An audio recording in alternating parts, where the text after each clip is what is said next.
Good evening दोस्तों, welcome to my YouTube channel UPSC Gyan में आपका स्वागत है। हमारी 7th क्लास की ज्योग्राफी की एनसीईआरटी चल रही है, जिसमें हमने 4th चैप्टर कंप्लीट कर लिया था, वायु। उसके बाद हम 5th चैप्टर स्टार्ट करते हैं आज, जल वाला। तो जल स्टार्ट करते हैं हम। जल के बारे में हमने पहले भी पढ़ा था, जलमंडल। अब हम उसके जल के बारे में विस्तृत रूप से पढ़ने वाले हैं। जल के बारे में सोचने पर आपके मस्तिष्क में क्या चित्र बनता है? तो हमारे दिमाग में या तो हमें कोई जल पानी नज़र आता है। अगर हम हमारे दिमाग में सोचते हैं तो हमारा कोई नदी, हमें नदी का चित्र बनाया हुआ दिखता है, समुद्र का दिखता है, पानी दिखता है। तो क्या आप नदी, जलप्रपात, वर्षा की रिमझिम अपने नल के जल के बारे में सोचने लगते हैं? बच्चे वर्षा से भरे गड्ढे में कागज की नाव तैराकर बहुत खुश होते हैं। दोपहर तक गड्ढे में जमा जल गायब हो जाता है। वह जल कहाँ जाता है? सूर्य के ताप के कारण जल वाष्पित होकर ठंडा होने पर वह जल वाष्प संघनित होकर बादलों का रूप ले लेता है। यहाँ से यह वर्षा हिम तथा सहिम वृष्टि के रूप में धरती या समुद्र पर नीचे गिरता है। जिस प्रक्रम पर जल लगातार अपने स्वरूप को बदलता रहता है और महासागर, वायुमंडल एवं धरती के बीच चक्कर लगाता रहता है, उसे जल चक्र कहते हैं। हमारी पृथ्वी थलशाला के समान है। जो जल शताब्दियों पूर्व उपस्थित था वही आज भी मौजूद है। जिस जल का उपयोग हम आज हरियाणा के खेत में सिंचाई के लिए कर रहे हैं, हो सकता है कि वह सैकड़ों वर्ष पहले अमेज़न नदी में बहता हो। थलशाला का मतलब है ये छोटे घर के पौधे रखने का एक कृत्रिम अहाता होता है।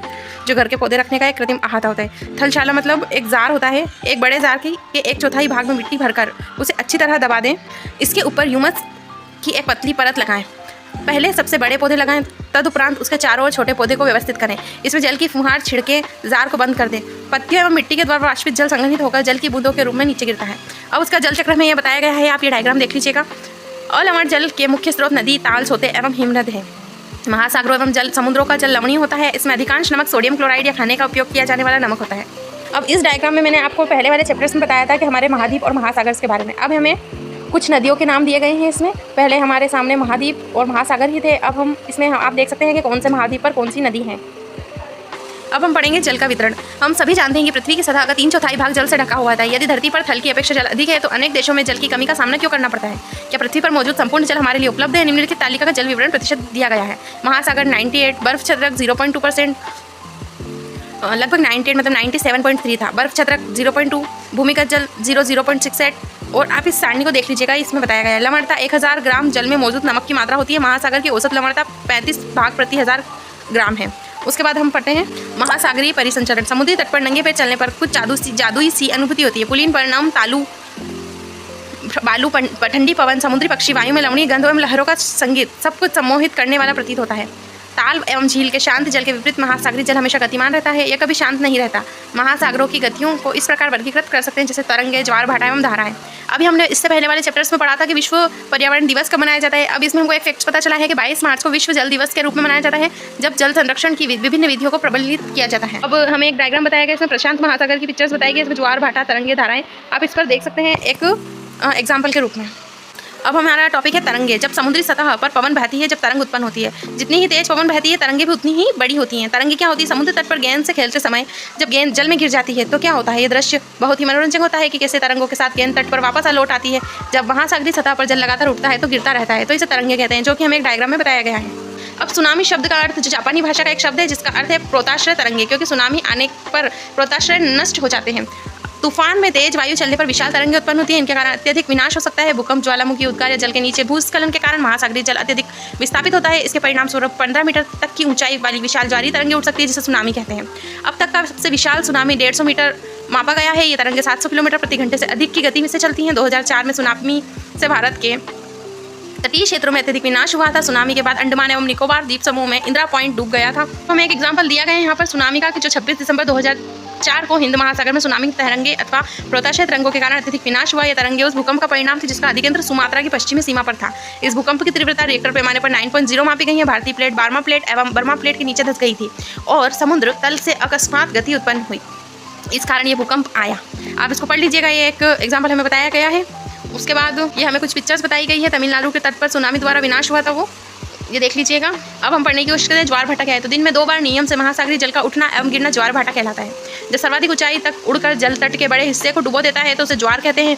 जब जल अपने निम्नतम स्तर तक आ जाता है, तट से पीछे चला जाता है, तो उसे भाटा कहते हैं। सूर्य एवं चंद्रमा के शक्तिशाली गुरुत्वाकर्षण बल के कारण पृथ्वी की सतह पर ज्वार भाटे आते रहते हैं। जब पृथ्वी का जल चंद्रमा के निकट होता है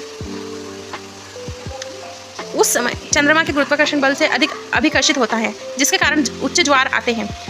पूर्णिमा एवं अमावस्या के दिनों में सूर्य, चंद्रमा एवं पृथ्वी तीनों एक सिद्ध में होते हैं और इस समय सबसे ऊंचे ज्वार उठते हैं। इस ज्वार को बृहद ज्वार कहते हैं। लेकिन जब चांद अपने प्रथम एवं अंतिम चतुर्थांश पर होता है तो चांद एवं सूर्य का गुरुत्वाकर्षण बल विपरीत दिशाओं में महासागरीय जल पर पड़ता है।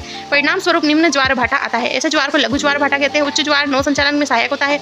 ये जल स्तर को तट की ऊंचाई तक पहुंचाते हैं। ये जहाज को बंदरगाह तक पहुंचाने में सहायक होते हैं। उच्च ज्वार मछली पकड़ने में भी मदद करते हैं। उच्च ज्वार के दौरान अनेक मछलियां तट के निकट आ जाती हैं। इसके फलस्वरूप मछुआरे बिना कठिनाई के मछलियां पकड़ पाते हैं। कुछ स्थानों पर ज्वार भाटे से होने वाले जल के उतार चढ़ाव में उपयोग विद्युत उत्पन्न करने के लिए किया जाता है। अब हमें ज्वार भाटा, लघु ज्वार भाटा और बृहद ज्वार भाटा के बारे में पता चल गया है। उसके बाद हम पढ़ेंगे महासागरीय धाराएं। महासागरीय धाराएं निश्चित दिशा में महासागरीय सतह पर नियमित रूप से बहने वाली जल की धाराएं होती हैं। महासागरीय धाराएं गर्म एवं ठंडी हो सकती है। सामान्यतः गर्म महासागरीय धाराएं भूमध्य रेखा के निकट उत्पन्न होती है एवं ध्रुवों की ओर प्रवाहित होती है। ठंडी धाराएं ध्रुवों से उच्च अक्षांश से उष्णकटिबंधीय निम्न अक्षांशों की ओर प्रवाहित होती है। लेब्राडोर महासागरीय धाराएं शीत जल धाराएं होती है, जबकि गल्फ स्ट्रीम गर्म जल धाराएं होती हैं। महासागरीय धाराएं किसी क्षेत्र के तापमान को प्रभावित करती है। गर्म धाराओं से स्थलीय सतह का तापमान गर्म हो जाता है। जिस स्थान पर गर्म एवं शीत जल धाराएं मिलती हैं वह स्थान विश्व भर में सर्वोत्तम मत्स्य क्षेत्र माना जाता है।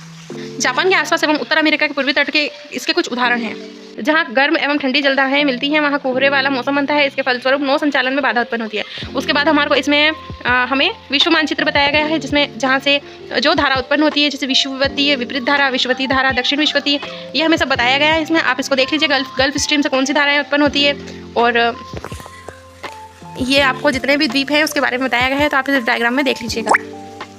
ये हमारा चैप्टर समाप्त होता है। इसके क्वेश्चन आंसर है, वर्षण क्या है, जल चक्र क्या है, लहरों की ऊंचाई एवं प्रभावित करने वाले कारक। ये सारे क्वेश्चन 6 क्वेश्चन ये बहुत ही सिंपल क्वेश्चन है। इसको करने की कोशिश करिएगा। अगर नहीं आता है तो कमेंट बॉक्स में कमेंट कर दीजिएगा। इससे पहले हमने जलमंडल के बारे में भी पढ़ लिया था, ये जल के बारे में पढ़ लिया, और महासागरीय जल क्या होता है, ज्वार भाटा क्या होता है, धाराएं, महासागरीय धाराएं क्या होती है, लहरें क्या होती है, ये सब हमने भी पढ़ लिया है। अगर नहीं समझ में आता है तो भी आप इसी के साथ वीडियो अच्छा लगा तो लाइक करें, सब्सक्राइब करें, अपने दोस्तों को शेयर करें। मिलते हैं नेक्स्ट वीडियो में, तब तक के लिए पढ़ते रहिए, ध्यान रखिए अपना। Bye bye.